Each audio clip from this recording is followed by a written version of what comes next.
In a small town called Eastwood, a small child was seen playing in the park.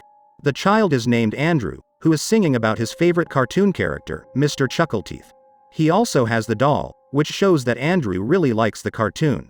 Beside Andrew there is his friend, Emily, and his mother, Anna, who is reading a book. While Andrew was playing, his mother, Diana, suddenly got a phone call that distracted him. It can be seen that Diana doesn't like the caller because he keeps calling Diana. While Diana was talking on the phone, Andrew was surprised by someone in the forest. That someone is Mr. Chuckleteeth, who he usually saw on television. Mommy, Mr. Chuckleteeth! Andrew immediately called his mother to tell her, but her mother was still on the phone. After finishing speaking, Diana was shocked when Andrew suddenly disappeared. It turns out that Andrew is now in the forest, chasing Mr. Chuckleteeth went there. But before he could chase him, Andrew heard a voice behind him. And as soon as he turned around, this is what suddenly happened. That night several police officers searched for the child's whereabouts. A policeman named Wentworth saw quite a lot of blood. He immediately blew the whistle to alert the other police. They then arrived, including Andrew's father, a policeman, Eggers. Not far from the traces of blood, Andrew was found in a corpse condition. Andrew's corpse was seen in a very pathetic manner, which made his father immediately hysterical. The next day, when the police were examining the crime scene, 2 FBI members named Mulder and Scully arrived. There was also a policeman named Strong, who was the city's police chief. When Scully sees photos of Andrew's body, Strong tells her what caused his death. He said Andrew died because he was attacked by an animal. The animal is called the coy wolf, a new type of animal that combines wolves and coyotes. However, Mulder and Scully don't believe this. They believe the child was murdered because the scars on his body were unnatural. Scully said it was likely that the perpetrator was a person with a criminal record, and he also lived in this area. He is also around 19 to 42 years old, and also often visits the park where Andrew plays. But this is just Scully's assumption. Scully has previously handled cases like this, and usually the characteristics of the perpetrator are as mentioned above. Before leaving that place, Mulder had his own views on this case. He said this case was related to the supernatural world. The perpetrator was not a coy wolf or human, but a demon dog guarding hell. Mulder then told about supernatural events that had occurred there. In 1958, there was a woman named Goody, who was accused of making a pact with the devil. Not long after doing that, he suddenly burst into flames in front of the townspeople. This incident was also not far from the discovery of Andrew's body. According to him, there are still people who carry out these actions. Of course, Scully didn't believe those words, which he thought were absurd. Meanwhile, at the city church, Andrew's funeral is being held. All the townspeople gathered there, including Diana and Egger, who looked very sad. They still don't believe that their child died in that way. After the event, Wentworth told Egger what Scully had said regarding Andrew, who was not killed by an animal, but was killed by someone. He also said the characteristics of the perpetrator, which made Egger very surprised. Even though that was just Scully's assumption, it seemed like Egger immediately believed it. Mulder, who was with Scully, is now at Strong's house. He wants to talk to Anna and Emily, who are Strong's children and wife. Since they were there when it happened, Mulder hopes they can provide some clues. There are 2 clues that Mulder finds, starting from a book, entitled Grimoire of the Eastwood Witch. This is a magic book, which Goody used to make a pact with the devil. Then secondly, Emily told about Mr. Chuckleteeth on television. He was in the forest. Won't you play with me? Meanwhile, at the police station, Egger was looking for the characteristics of the perpetrator mentioned earlier. He found a man named Melvin, who had been to prison for child crimes. Egger then went to Melvin's house, whose house is not far from the police station. Strong and Scully, who happened to be there, immediately gave chase using another car. Even though he was told to stop, Egger continued to drive his car to Melvin's house. However, Melvin was not at home at that time. Egger was seen to be very annoyed, while telling him what his purpose was there. At the same time, Scully gets a call from Mulder. Mulder, who was at the scene of the crime, saw something he had previously expected. A black dog could be seen from a distance, which seemed to be a demon dog guarding hell. Are you there? Mulder doesn't do anything after seeing the dog. He then goes to meet Scully, who tells him about the incident at Melvin's house. The public and journalists have also gathered, believing that Melvin is the perpetrator. They then searched his house, finding several clown costumes. There is also a Mr. Chuckleteeth, but Mulder doesn't believe Melvin is the culprit. This is because Melvin's job is as a clown, so it's only natural that he keeps the costumes. Meanwhile, at Anna's house, Emily is seen watching her favorite cartoon, Bible Tigel. The cartoon is very similar to Teletubbies, but there are slight differences. Not long after, the original Bible Tigel appeared in front of the door.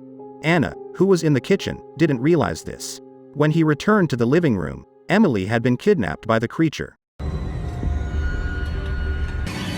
Emily? Emily was found several hours later, already a corpse in the forest. His condition was the same as Andrew's, and the place was also the same where Andrew was found. Knowing that her child had died, Anna immediately screamed hysterically. Anna blamed Strong for this incident, because she thought it was Strong's fault. Mulder then checks the place, and finds salt not far away. After checking by Mulder, he was sure that it was not ordinary salt. The salt was shaped like a circle, which turned out to be a magic circle. This circle is used to summon evil spirits, which can disguise themselves as anyone. It could be an animal, human, or cartoon character on television. To find out more, Mulder then asks Strong. From the start, Mulder was suspicious of Strong, because Strong wanted to close this case. Strong also hid the discovery of the magic circle, which should have been reported to the FBI. Strong then said that he had had an affair with Diana. However, a few days ago, Diana broke off their relationship for no reason. This disappointed Strong, because he didn't want their relationship to end. Strong then says something, which makes Mulder quite surprised. Strong said that he had opened the gates of hell. Strong's words do not yet solve the mystery of this case. However, from Strong's affair, this case will be solved at the end of the story. Meanwhile, Edgar finally met Melvin. He didn't take Melvin to the police station, but instead beat Melvin in front of many people. They only saw Melvin being hit, because they believed Melvin was the perpetrator of Andrew and Emily's murder. They even started hitting, before being stopped by Mulder. FBI! Melvin looked very sick, saying that he wasn't the perpetrator. He never hurt anyone, especially small children like Andrew and Emily. Unfortunately, Edgar didn't believe Melvin's words. He even did something worse, namely shooting Melvin in the head until he died. No! A few days later, Edgar attended trial because of that incident. He was released on bail because he had a good record with the police. His friends also said good things about Edgar, which prompted the judge to immediately release him. This is indeed very unfair, but no one objects to this decision. After the trial, Mulder and Scully meet with Wentworth. Wentworth gives him a file, which contains information about Melvin. He said that the day Andrew died, Melvin was working as a clown out of town.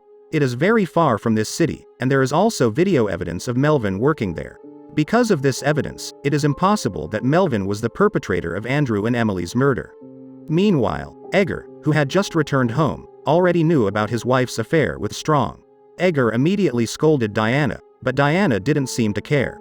Diana then left alone in the car. While passing through the forest, Diana saw Andrew's appearance in the middle of the road. This immediately shocked him, causing his car to have an accident. Not long after the accident, the black dog that Mulder saw earlier arrived. He came near the car, and after that it is not known what happened. Edgar, who is already angry about his wife's infidelity, is now at Strong's house. He wanted to kill Strong, but instead he saw something that shocked him.